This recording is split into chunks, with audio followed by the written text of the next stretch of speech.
क्योंकि राज्यपाल को ये अधिकार नहीं है ये तय करने का कि किसके पास बहुमत नहीं है। जो सिंगल लार्जेस्ट, अगर हंग असेंबली है और सिंगल लार्जेस्ट पार्टी क्लेम करती है तो ये बहुत क्लियर है, बोमाई जजमेंट है, उसके बाद के भी कई सारे उदाहरण हैं कि आप बुलाइए और फ्लोर पे डिसाइड होगा ये कि आपके पास बहुमत है कि नहीं है, जो कि पहले हमने देखा है। कर्नाटक में बुलाया गया था, येदियुरप्पा की सरकार गिर गई, उनके पास बहुमत नहीं था।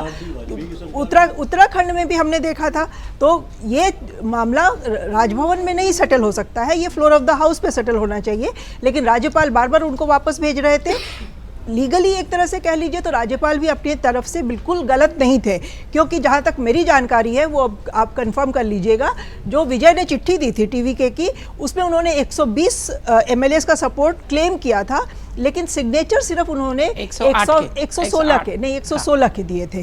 तो अंदर ये कवरिंग पेज पे उन्होंने पहली बार गए तो 108 का ही था, पहली बार 108 का गए तो 116 लेके कवरिंग लेटर में उन्होंने 120 लिख दिया, अंदर उनके पास वो लेटर्स थे नहीं। तो ये एक थोड़ी सी कंफ्यूजिंग स्थिति थी। तो राज्यपाल ने उनको ये तो सही कहा कि आप लेटर्स लेके आइए। लेटेस्ट जहाँ तक मेरी जानकारी है वीसीके ने अपना लेटर उनको दे दिया है, और अभी आप कंफर्म कर सकती हैं, शायद वो मिलके आए हैं गवर्नर से और थोड़ी देर में उनको न्योता मिल जाएगा सरकार बनाने का।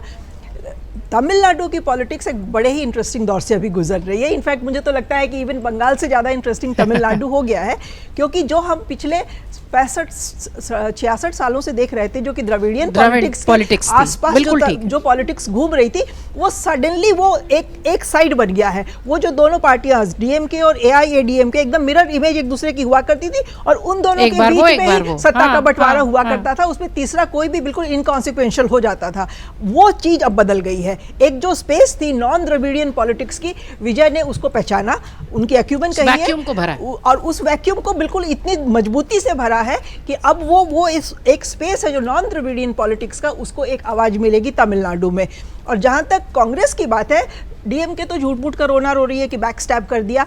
इतने सालों से कांग्रेस उनके साथ वहाँ पे अलायंस में थी, उन्होंने कभी इनको पावर शेयरिंग में तो नहीं शामिल किया, कभी इनको एक मंत्री पद भी नहीं मिला, जबकि सेंटर में जब डीएमके शामिल होती है तो वो मंत्री बनते भी हैं और पूरी सत्ता का सुख भी उठाते हैं। तो अब ये कहना कि कांग्रेस अपनी एक सत्ता के लोभ में उधर चली गई है, सत्ता का लोभ वैसे किसको नहीं होता है, अगर कांग्रेस को है तो अब उसमें क्या बुरा है? क्यों हम कांग्रेस से ही सारी जितने भी अच्छी चीज़ें हैं वो सारी उम्मीद करते हैं, और बाकी तो अपॉर्चुनिटी की हिसाब से पॉलिटिक्स करे, ये हम मान के चलते हैं। तो अब लेकिन डीएमके एआईएडीएमके दोनों का ऑपोजिशन में बैठना मोर और लेस मेरे ख्याल से अब सेटल है, क्योंकि ये जो चर्चाएं चल रही थी कि वो मिलके बना लेंगे, मुझे लगता है कि इससे तमिलनाडु की जनता बहुत आक्रोश में आ जाती और सड़कों पे उतर आते हैं। और लोग वहाँ तमिलनाडु में जब सड़कों पे उतरते हैं तो बहुत स्थिति गंभीर हो जाती है, ये हमने पहले भी देखा हुआ है। तो अब मुझे नहीं लगता है कि गवर्नर इस चीज़ को ज़्यादा लिंगर ऑन कर सकते हैं, कितना भी सेंटर का इशारा हो। लेकिन अगर वीसीके ने चिट्ठी दे दी है,